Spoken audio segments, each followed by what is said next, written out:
Bienvenue à ce numéro du Journal des journaux paru du 13 au 19 novembre 2023. Une semaine durant laquelle plusieurs parutions de la place ont évoqué les 36 ans de disparition du général Séni Kountché en faisant un lien avec la situation politique actuelle du pays. À cet effet, Tiani et Kountché, deux généraux, un dénominateur commun, titre à sa une le bimensuel L'Étincelle, pour qui, en évoquant le CNSP et son président le général Abdourahmane Tiani, chef de l'État du Niger, on pense au général Kountché, paix à son âme, Amin. Les deux généraux ont des aspects communs, deux porteurs de tenue et deux hommes d'État patriotes. L'amour du pays, rien que le bien du peuple et la sauvegarde des intérêts des citoyens, selon le journal qui poursuit. Mais force est de reconnaître que notre pays a également eu des dirigeants à la hauteur de nos espérances et de nos espoirs. Ils se nommaient Djouri, Kountché, Tanja, Ousmane. Tanja et le général Ali Chebou avaient évité à notre pays un bain de sang. Honneur, gloire, dignité à tous ses dirigeants. Le CNSP, son chef de l'État, général Abdourahmane Tiani, mérite un soutien total du brave peuple nigérien. Ils ont répondu aux cris de douleur des Nigériens pris en tenaille depuis 12 ans par un pouvoir qui n'avait plus sa raison de gérer les affaires nationales d'après l'Étincelle. Sommet saoudo-africain, le Niger reprend progressivement sa place sur la scène diplomatique à titre entre autres à sa une hebdomadaire La Roue de l'Histoire qui nous apprend qu'en marge du forum, le Premier ministre Mahaman Ali Lamine Zen a profité pour échanger avec plusieurs responsables du continent et principalement avec les chefs d'État de l'espace CEDEAO. Le Premier ministre du Niger a rencontré tour à tour le 11 novembre 2023 Assoumana Azali, président des Comores, président en exercice de l'Union africaine, Bola Ahmed Tinubu, président du Nigeria et président en exercice de la CEDEAO, Macky Sall du Sénégal, Alassane Ouattara de la Côte d'Ivoire, Mahamat Idriss Déby, Umbalo Sissoko de la Guinée-Bissau, entre autres, avec lesquels il n'a pas manqué de discuter de la situation de notre pays, nous apprend le journal qui renchérit. Des séries de rencontres qui marquent le retour du Niger sur la scène politique internationale et à un moment crucial où présentement le dossier du Niger reste toujours sur la table de cette organisation régionale qui continue de réfléchir sur les voies et moyens d'une sortie de crise. En dehors de ce sommet, le Niger continue de recevoir beaucoup de délégations étrangères qui viennent échanger avec les autorités du CNSP pour leur confirmer leur disponibilité à entretenir des rapports courtois et solides dans le respect mutuel et la souveraineté de notre pays et de prospecter des possibilités d'engager un partenariat durable, conclut La Roue de l'Histoire. Nomination en fonction de l'État, les choix du CNSP ne rassurent pas trop les Nigériens, titre dans sa rubrique Nation, l'hebdomadaire L'Éclosion, qui rappelle qu'avant l'avènement du CNSP au pouvoir, les Nigériens étaient plongés dans une situation pénible sous le règne de la Renaissance. Et c'est pour ne pas laisser le pays s'effondrer ou laisser son peuple continuer à vivre l'enfer terrestre que les militaires ont décidé de reprendre le contrôle du pays. Pour mener à bien leur mission, les nouvelles autorités sont en train de nommer des personnalités aux différents postes suite à la dissolution des institutions de la 7e République. Mais force est de constater que bien que les Nigériens croient en la bonne foi du CNSP et du gouvernement de Ali Mahaman Lamine Zen de redresser le pays, les décrets de nomination sont loin de faire l'unanimité. Le journal dit espérer que le CNSP prendra en compte les doléances des Nigériens afin de continuer à renouer avec leur soutien et confiance. Un Niger nouveau, l'on en rêve tant, et la case départ, on craint fort d'y retourner selon le journal qui poursuit. Et pour conserver le soutien populaire dont ils jouissent, il faut que les membres du CNSP soient plus sûrs dans leur choix, car c'est très difficile de deviner le futur de certains en tenant compte de leur passé. Cependant, selon des sources bien informées, les membres de la COLDEF décriés sont remplacés par d'autres d'après l'éclosion. Gouvernance COLDEF, faut-il s'attendre à du sérieux? S'interroge l'hebdomadaire Le Monde d'aujourd'hui, pour qui les Nigériens ont en effet souvenance du travail de la commission crimes et abus de la conférence nationale souveraine et du même travail qui a été initié sous la transition de Salou Jibo, qui s'est juste contenté de mobiliser quelques millions qu'elle avait promis d'injecter dans la construction de l'hôpital de référence. Puis on n'entendit parler de rien. Bien d'autres délinquants économiques échappèrent ainsi à la justice, sans doute au gré des commerces politiques et des nouvelles alliances. Pour les Nigériens, il est de la responsabilité personnelle du président du CNSP, chef de l'État, de veiller personnellement à ce que la liste qu'on compose soit irréprochable afin de rassurer ses compatriotes, car c'est aussi lui qui prenait devant le peuple l'engagement de mener cette action qui ne devra épargner personne. Le CNSP sait qu'il joue pour l'histoire et pour le peuple, et pour ceux, il sait qu'il n'a pas droit à l'erreur qui pourrait être fatale pour le pays. Il ne faut pas oublier que la France a juré de faire échouer la transition nigérienne et sans doute qu'elle a des paliers et des hommes sur lesquels elle mise et compte pour mener sa subversion. Nos enfants nous regardent, il faut leur donner à espérer, à croire à l'avenir, conclut Le Monde aujourd'hui. Problème de coupure d'électricité au Niger, que dit le CNSP du barrage de Kendaji? S'interroge entre autres à sa une l'hebdomadaire satirique Le Canard en furie, pour qui l'espoir repose surtout sur le parachèvement des travaux de construction du barrage de Kendaji qui ont été annoncés être à la phase de finition depuis plusieurs mois. Certes, le projet aurait connu une interruption relative consécutive au coup d'État. Il y a aussi cette attaque sur le site qui aurait causé d'énormes dégâts sur les infrastructures. Malgré tout, il faut savoir que ce projet ne date pas d'hier et de gros efforts ont été consentis pour sa construction, constate le satirique d'après qui les Nigériens ont besoin d'être informés sur ce projet car ce peuple a témoigné d'une résilience hors pair de tous les temps que ce problème a duré.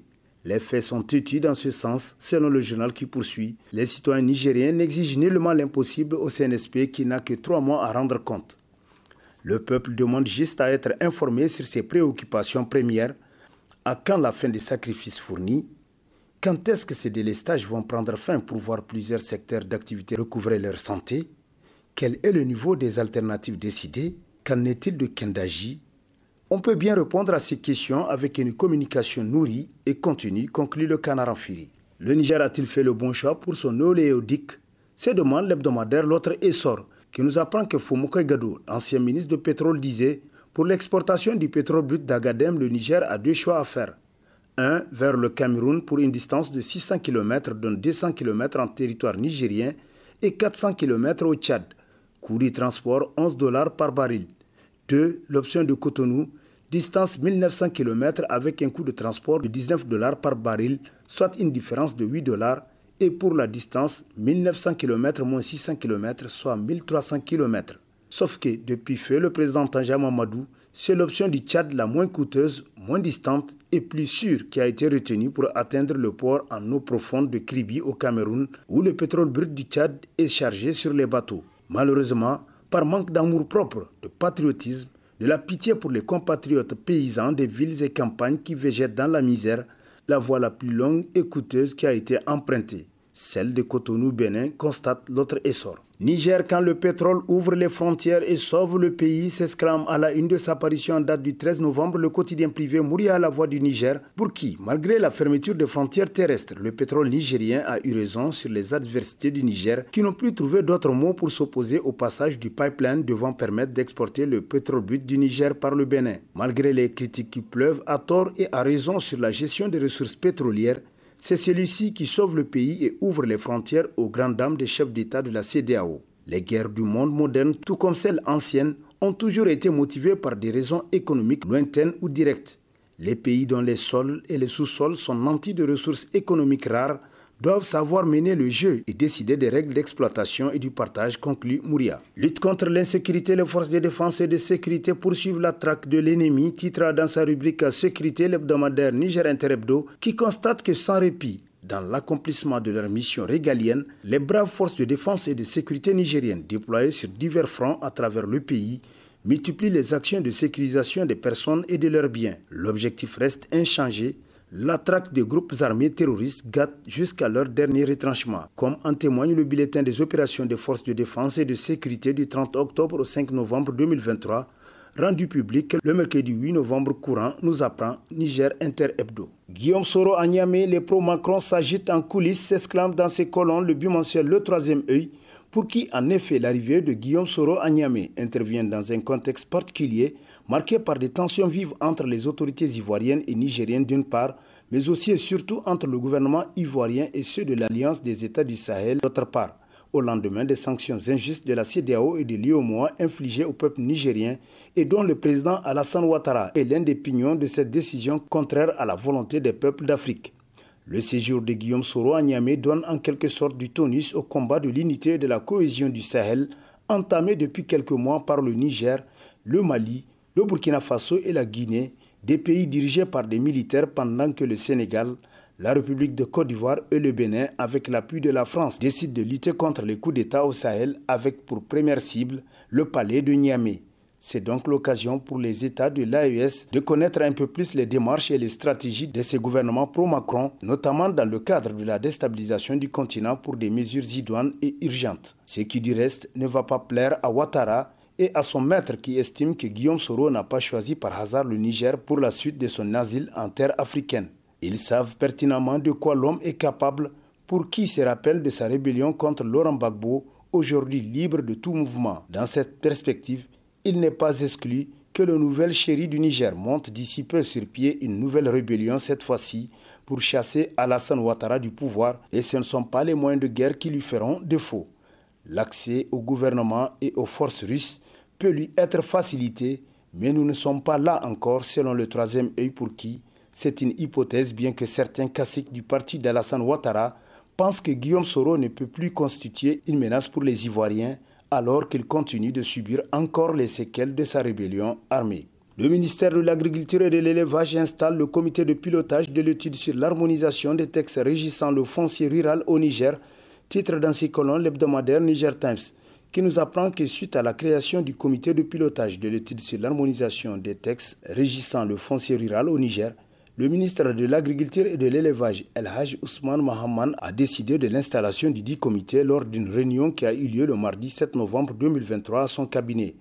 Cette étude est importante à plus d'un titre car elle concerne le pilier le plus sensible du secteur rural qui est le foncier, a indiqué le ministre tel que rapporté par Niger Times qui conclut en somme. Il convient de dire que les nouvelles autorités du pays s'attellent à mettre en place un dispositif efficace permettant de garantir notre souveraineté alimentaire et qu'avec l'harmonisation des textes régissant le foncier rural, il est plus qu'évident de pouvoir éliminer beaucoup de tares qui trompent notre vigilance. Technologie, l'imprimerie Mohamed Bello, une opportunité pour le Niger, titre dans ses colonnes l'hebdomadaire Le Courrier, qui nous apprend qu'elle constitue une fierté pour le Niger, d'autant qu'elle dispose des machines à la pointe de la technologie pour réaliser n'importe quel type de travail d'impression. MB est un outil de souveraineté qui dispense les Nigériens de déplacement à l'extérieur du pays pour des travaux d'impression. Sur place, elle est capable de répondre aux besoins et aux attentes des Nigériens. C'est pourquoi il est utile de recommander à l'administration nigérienne, dans le cadre de la souveraineté nationale, d'aller vers cette imprimerie qui travaille avec de jeunes professionnels attachés aux valeurs du travail bien fait. Aujourd'hui, sur l'ensemble du territoire national, MB est la seule capable de répondre aux normes requises en imprimerie, conclut Le Courrier. Et sur ce prend fin le présent numéro de la revue de presse. Prochain rendez-vous, plaise à Dieu dans une semaine avec toujours la même passion de vous servir. Bonne lecture et au revoir.